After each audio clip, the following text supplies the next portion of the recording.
What's up, YouTubers? Salvador Brigman here from crowdcrux.com, and today I am demystifying how Kickstarter works. And I know what you're thinking, who is this Sal guy? Why am I listening to him? Why is he credible about Kickstarter? I actually started blogging about Kickstarter in 2012. I've interviewed a lot of entrepreneurs who have come on my podcast, really shared their stories, explained how they raised money, specifically with regards to the marketing of their campaign. And lastly, I have built up a forum, kickstarterforum.org, with over 6,000 members. So I might not be an expert, I don't know, I'm not here to judge that. I'm still figuring out who I am, to be honest, but I have learned a lot about the platform. The first thing that you should know before you go and launch a project on Kickstarter is that it must be exactly that, a project. You cannot raise money for an idea. You cannot raise money for a cause, medical expenses, personal costs. It must be a project. The second thing is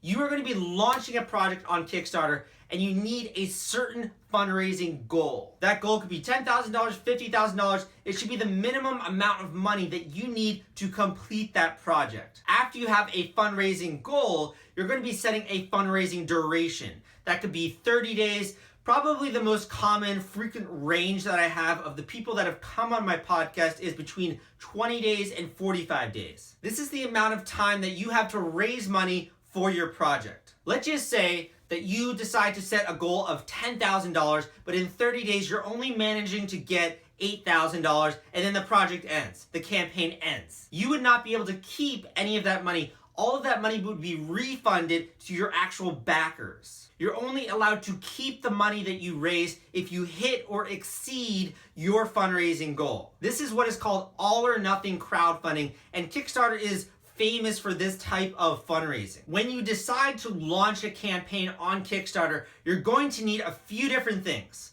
You're going to need a video pitch which really explains the product, the project. It could be a creative endeavor, whatever it is. This video is going to hook people in, is going to get them interested in your campaign and what it is that you're doing. The next thing is you're going to need campaign text. This is going to expand on your video, introduce who you are, why you're passionate about this, and share more of your story. I really recommend having some also visually appealing images for your campaign text. Kickstarter is becoming extremely competitive and you want to stand out from the crowd. The next and final thing you need to launch a campaign is compelling and enticing reward tiers. So what are rewards? Basically, let's just say you raise $10,000 to create and publish a new book that you've written. Everyone who gives money to your book, they're not just doing it on a donation basis. They have the access or the ability to claim perks or rewards. In exchange for their hard-earned dollars, they're going to have the ability to own a copy of one of your books. There could be other interesting reward tiers too.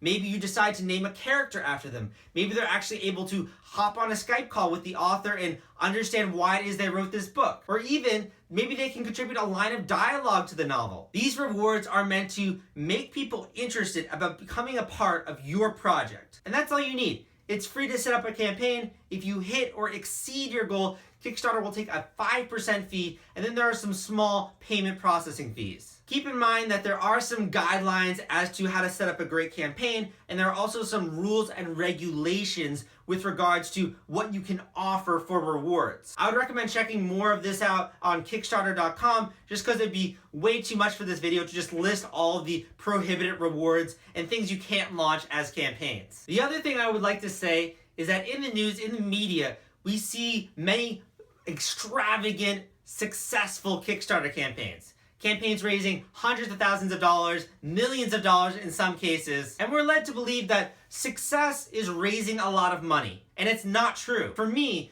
success is when you've raised money and then have shipped out your rewards to your backers. Why is that? Well, with the first type of success, you are getting some validation on your idea. But with the second type of success, these customers, these early adopters, actually have the product in their hands. They can give you feedback. What do they like about it? What do they not like about it? Is it amazing? Is it awesome? They can give it to a friend. They can gift it. Success really comes when people have the product in their hands, when you've actually shipped out your rewards to your backers. The other frequently asked question that I get that I'm going to cover before I go into some bonus content for this video is, how many strangers can you expect to pledge to your Kickstarter campaign when you launch it? And to be honest, This really varies from campaign category to campaign category. The gaming category is very different than the publishing category, which is very different from the technology category. I have interviewed creators who have received 80% of their overall funding from the crowd, and I've also interviewed creators